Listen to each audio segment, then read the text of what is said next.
दादा नेमकं काय झालं होतं इथं? तुम्ही तातडीने पोहोचलेला आहात, काय सांगा? इथे 2013 पासून शिवसेना प्रमुखाचं स्मारक छोटंसं, कारण हे स्टेशन आहे इथे, तशी काही फार जागा उपलब्ध नाही, पण एक छोटीशी जागा होती. या ठिकाणी शिवसैनिकांनी शिवसेना प्रमुखाचं एक छोटंसं त्यांचं पूजन कर्तव्य असं छोटंसं स्मारक केलेलं आहे. आणि रेल्वे स्टेशनच्या समोर आहे म्हणून सगळ्यांचं संभाजीनगरात स्वागत आणि शिवसेना प्रमुखाची मोठी प्रतिमा इथं लावलेली आहे. वेगवेगळे सगळे आम्ही उत्सव, जयंत्या, स्मृतिदिन इथं साजरा करत असतो या जागेवर. या ठिकाणी येऊन आता निवडणुकीच्या वेळेस शिवसेना प्रमुखाचं बॅनर काढून इथं कोणी व्यक्तिगत बॅनर लावलं, ठीक आहे, 2-4 दिवस तोही राहू द्यायला काही हरकत नाही. परंतु शिवसेना प्रमुखाचं स्मारक इथून हटवून दुसरं काहीतरी करायचं, आता कोणाचं करायचं मला माहिती नाही, करावं कोणाचं करायचं असेल तर, पण दुसऱ्या जागेवर करावं, हे हटवायची काय गरज आहे? हे शिवसेना प्रमुखाचं संभाजीनगर आहे. एखादी जागा हारली किंवा एखादी निवडणूक हारली म्हणून शिवसेना संपत नसते. शिवसेना एक अंगार आहे इथलं, ज्वलंत विचार शिवसेना प्रमुखाचे या शहरात रुजलेले, आणि शिवसैनिक अशा गोष्टी कदापि सहन करणार नाही. म्हणून या ठिकाणी आम्ही तातडीनं सगळे शिवसैनिक इथं पोहोचलेलो आहोत. विधिवत शिवसेना प्रमुखाच्या प्रतिमेचं पूजन आम्ही केलेलं आहे.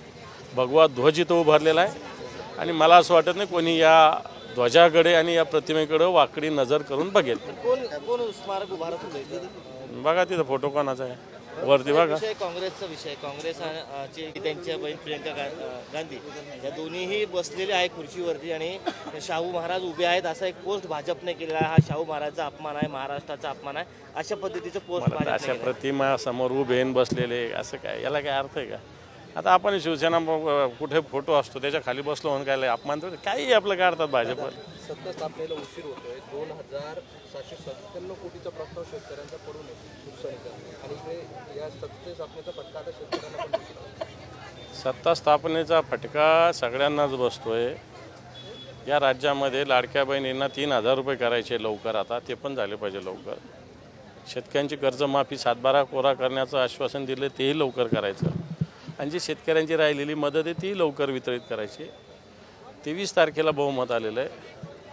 आज डिसेंबर महिना उजाडलेला आहे.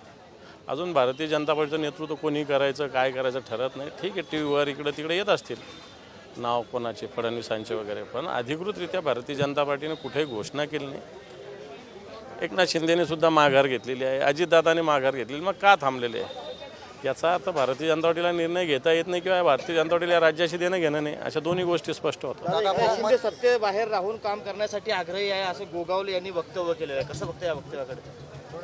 त्यांचा निर्णय तो, त्याच्याकडे काय बघायचं. दादा असं म्हटले की संजय राऊत यांनी सत्यानाश केला आहे, त्यांचा सत्यानाश झाल्याशिवाय राहणार. कोण म्हटलं? संतोष बांगर. संतोष बांगर काय, संजय राऊत आणि संतोष बांगर काय बरोबर आहे का? रावसाहेब दानवे काल म्हणाले की उद्धव ठाकरे जर आमच्या सोबत असते तर यापेक्षा जास्त जागा आल्या तर फक्त संजय राऊत त्यांचं वाटोळं केलं. आता बरेच कंठ फुटत आहेत. इलेक्शनच्या आधी कुठे सगळी हवागुल झाली होती ना, आता भले कंठ फुटत आहेत सगळ्यांचे. काय काय तुमचे शब्द आहे, वक्तव्य माहीत आहे ना, तुम्हीच हे केलेलं आहे दूर, आम्ही थोडी केलेलं आहे. दादा बहुमत असताना सुद्धा सरकार स्थापन वक्तव्य करण्यामागचं नेमकं काय कारण वाटतंय? मला नाही ऐकत नाही असं वाटतंय का? नेमकं काय नेमकं उद्धव ठाकरेंचं? असं नाही, शिंदेने स्पष्टपणे सांगितलेलं आहे की मी जे भारतीय जनता पार्टी निर्णय घेणार त्याच्या मागे असं सांगितलेलं आहे. त्यामुळे असं काही समजायची काही गरज नाही की ते काय भारतीय जनता पार्टीच्या मागे नाही. दादा बहुमत असताना देखील बहुमत आहे मात्र तरी सरकार स्थापन होत नाहीये, आणि या गोंधळामध्ये वरिष्ठ नेत्यांना काही जण संपवलं जाऊ शकतं असं ऐकायला मिळतंय. नेमकं तुमच्या अनुभवानुसार किंवा तुमच्या निदर्शनानुसार काय वाटतं? असं नाही, कोणी कोणाला संपवत नसतं आणि कोणी कोणाला संपवू शकत नसतो. वेळ काळ असतो एवढंच, बाकी कोणी कोणाला संपवत नसतं आणि कोणाची संपवायची ताकद पण नसते. वेळ काळानुसार असे प्रसंग येत असतात एवढंच. तुम्ही निवडणूक संपताच तुम्ही कामाला लागले पुन्हा पक्षाच्या, मनपाची तयारी?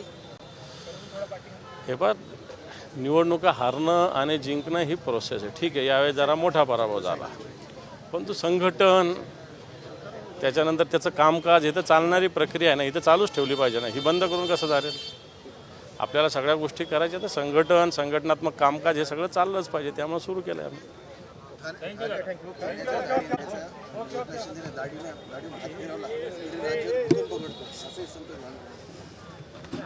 मला हे बांगर, शिरसाट हे सगळे वाचाळवीर आहेत, त्यांच्याविषयी काय बोला बाप, काही बोलतात हे.